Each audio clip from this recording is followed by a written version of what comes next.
एक समान त्रिज्यरेखीय गति। जब कोई वस्तु सरल रेखा में एक समान गति करती है तो उसकी इस गति को एक समान त्रिज्यरेखीय गति कहेंगे। जब कोई वस्तु सरल रेखा में एक समान गति करती है तो उसकी इस गति को एक समान त्रिज्यरेखीय गति कहेंगे। अब इसकी विशेषता क्या होती है? पहली विशेषता है मार्ग के प्रत्येक बिंदु पर वस्तु का औसत वेग उसके ताक्षणिक वेग के बराबर होता है। दूसरा, यदि वस्तु एक ही दिशा में गति करे तो उसका विस्थापन का परिमाण उसके द्वारा तय की गई दूरी के बराबर होगा।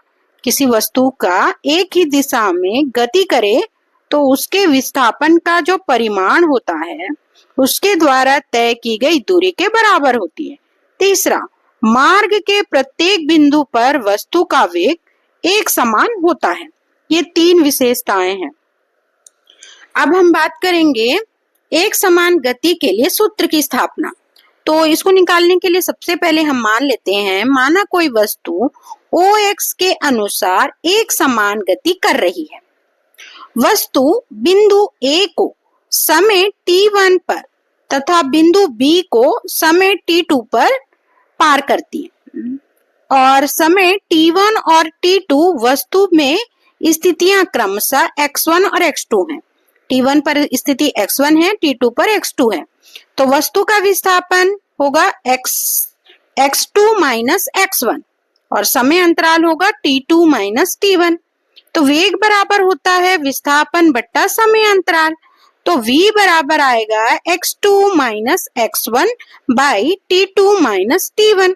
अब इसको क्रॉस मल्टीप्लिकेशन करेंगे तो v के साथ गुणा करेगा कोष्टक में t2 माइनस t1 और इस तरफ में बचेगा x2 माइनस x1। x2 को रोकेंगे तो ये x1 माइनस वाला इस तरफ जाके प्लस हो जाएगा। तो x2 बराबर आया x1 प्लस v कोष्टक में t2 माइनस t1। इसको समीकरण 1 ले लेते हैं। यही हमारी एक समान गति के लिए सूत्र है। समीकरण 1 में t1 और t2 को क्रमशः 0 और t लें तो x1 और x2 को क्रमशः x0 और x में विस्थापित करें तो इसका सूत्र बनेगा x बराबर x0 प्लस vt। ये समीकरण 2। एक समान गति के लिए